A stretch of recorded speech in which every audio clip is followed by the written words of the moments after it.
Nós estamos celebrando no dia 2 de novembro o dia de todos os fiéis defuntos. Popularmente chamamos este dia de Dia de Finados.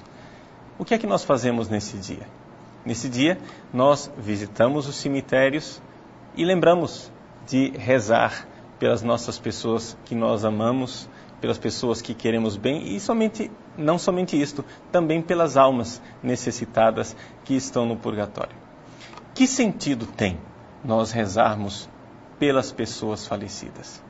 Bom, o Papa Bento XVI, na sua encíclica Spe Salvi, no número 48, ele procura dar um pouco as razões de nós praticarmos isto, de nós rezarmos pelos nossos irmãos falecidos.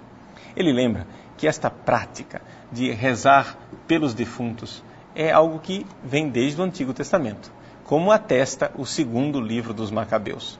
Mesmo que os nossos irmãos evangélicos não aceitem o livro dos Macabeus como um livro canônico, ou seja, um livro que faz parte das Escrituras, eles não têm como negar que é um livro que atesta uma prática histórica. Ou seja, antes de Jesus, os judeus já rezavam pelos mortos. E depois de Jesus, esta realidade continua.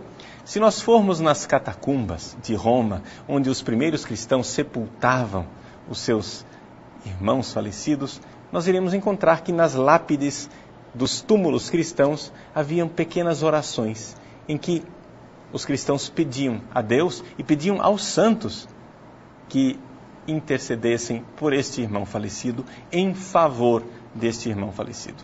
Por isso, nós temos esta tradição, que continua através dos séculos, 2000 anos de cristianismo, nós continuamos ajudando os nossos irmãos falecidos com a oração, a Eucaristia e a esmola.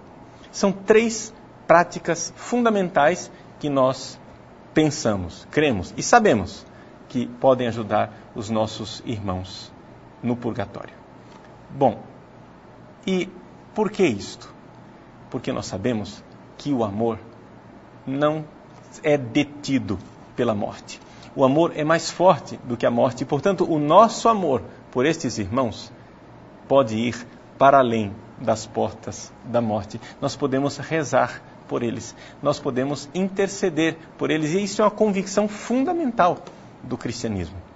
É algo que nos estimula, esta certeza de que nós podemos e devemos amar os nossos irmãos.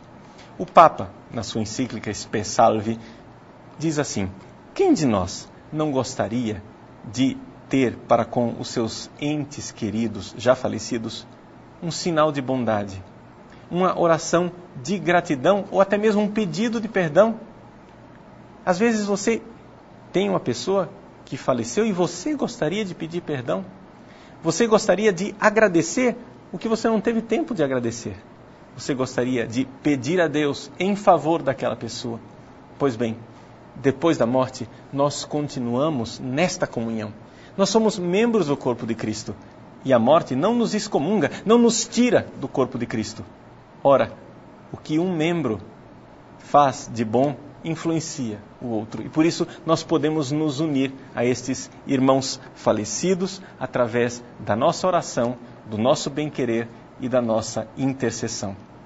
O Papa diz uma frase belíssima nessa sua encíclica. Ele diz: nunca é tarde demais para tocar o coração do outro, nem é jamais inútil. Até mesmo depois da morte, nunca é tarde demais. Por quê? Porque nós não sabemos como é que se dá o tempo depois da morte. Nós não estamos querendo invadir o tempo de Deus, não é isso. Mas existe o nosso tempo. E no nosso tempo, nunca é tarde demais para amar. Aqui do nosso lado, do jeito que nós enxergamos, nós sabemos, mesmo depois da morte, podemos e devemos continuar amando. O Papa conclui essa sua reflexão com uma constatação belíssima. A nossa esperança, a esperança que nós temos de salvação, só é verdadeira esperança quando é esperança também para os outros. Quando nós esperamos salvação não somente para nós, mas também para os outros. Seria muito ruim que nós desejássemos uma salvação egoística, porque uma salvação egoística não seria salvação alguma, seria inferno. Somente quando nós queremos a salvação de todos é que somos verdadeiramente cristãos. Mesmo que nós saibamos, é possível que haja pessoas no inferno, mas podemos e devemos esperar a salvação. A esperança de que, no final, o amor de Deus vencerá.